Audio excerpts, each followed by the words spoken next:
la séparation de corps n'éteint pas le lien matrimonial.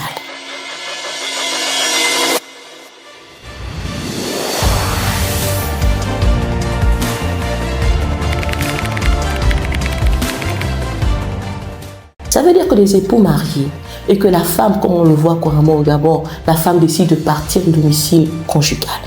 Ce n'est pas parce qu'elle est partie du domicile conjugal qu'elle n'est plus mariée. Le mari a toujours des obligations à son endroit, la femme aussi. Une obligation de secours et d'assistance. Lorsqu'on parle de divorce, cela voudrait dire que le lien matrimonial est totalement rompu. Les effets du divorce, justement, courent. Alors que, dans la séparation de corps, vous êtes toujours mariés. C'est vrai que la séparation de corps va entraîner la liquidation de la communauté notée. Mais attention, quand je parle de séparation de corps ici, je parle de la séparation de corps de droit, prononcée par le juge compétent. Et cette séparation de corps de droit se distingue d'une séparation de corps de fait. Donc, rien que la volonté d'une femme ou d'un mari qui part du domicile conjugal sans l'implication du juge matrimonial.